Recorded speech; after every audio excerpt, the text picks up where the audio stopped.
Hi, good morning, Jack. Telecommuting and working from home has its many advantages and disadvantages, according to the abundant studies conducted in the past few years.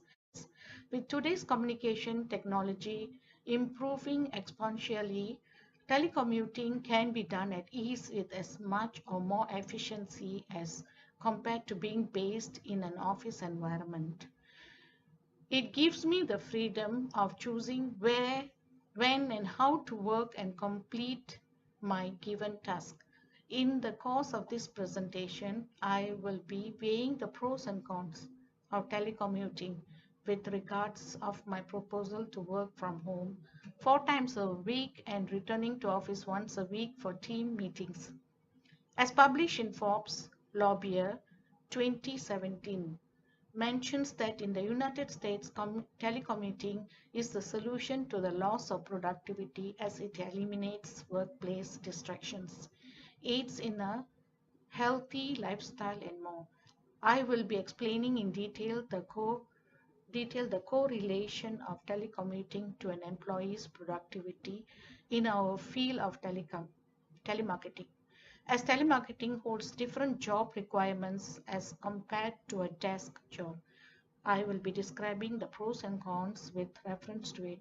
Firstly, in the mornings, customers are usually busy with their work and with reference to it. Firstly, in the mornings, customers are usually busy with their work and it is not easy to engage them on the phone.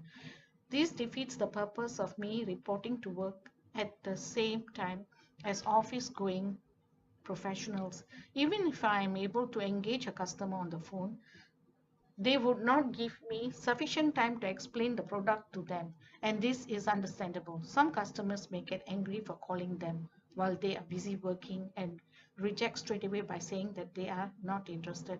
There is no way these customers will engage again, and I've lost a potential customer since all customers are potential. If if with luck I'm able to engage a customer, then they may not listen to what I have to say. The possibility of asking me to call back is there, and when I call, there is the possibility also for them in rejecting the call. This is through my experience I am sharing.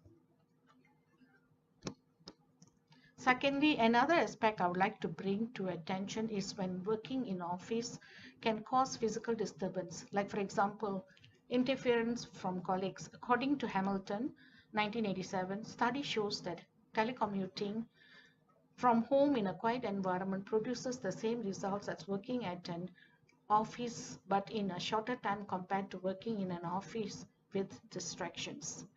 Even though I'm on the phone with the customer, my colleagues try to ask questions to get a quick answer.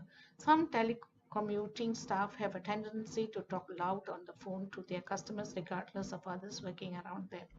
Moreover, when new telecommuters are hired, they are asked to be seated with the experienced telecom marketeers and observe their style of pitching. All these distractions, which are mentally and physically draining, definitely affects my productivity. As shown on these slides, these are the benefits of telecommuting. Thirdly, working at home at my own time is stress-free and no restrictions to the number of working hours, unlike office hours. There is no disturbance when working at home, and working time is determined by me to suit the customers. I can see to after sales service, which is an important factor in marketing, but this is not possible at office due to the restricted office hours. I have to concentrate only on meeting with sales targets. When customers are happy with their after sales service, they usually recommend their friends to me, which in return renders more customers through word of mouth. On top of all the other pros of telecommuting, there are predominantly key health benefits. In enjoying the work, I do not feel exhausted and I'm not able to meet more than the required target, which is not an issue to me. I hold a personal responsibility towards my job when I am not being supervised. My meal times are not disrupted. I will be able to manage it as opposed to losing potential customers during break. Example, at 12 noon, when everybody is going for lunch, I would be contacting them, and on the other end, contact those returning from lunch. This strategy works very well in boosting the sales. But at office, when all my colleagues are heading to lunch, I tend to follow suit with them. Keeping in mind my personal experience, I performed well as I was able to do my job with flexibility. I was able to do personal work like going to the banks or the stores during office hours. Otherwise, if I were to work in an office environment, I would need to take leave or time off. This contributes to my work-life balance, which I valued a great deal. On top of that, I saved lots of time traveling, which allowed me to have more time to focus on work and space out my job accordingly. Fitzgerald and Halliday, 2001, mentioned that congestions decrease due to less travel during peak and non-peak hours. This in turn did motivate me to be disciplined enough to carry out my task and work efficiently with self-satisfaction and pride in the work I do. However, understand that there is a need to attend office once a week. This will be for meetings with my manager so as to update my progress and to refresh product knowledge and new updates. Sharing of skills with colleagues and learning from trainer new methods will enhance my skills. This I'm aware that it cannot be achieved when telecommuting.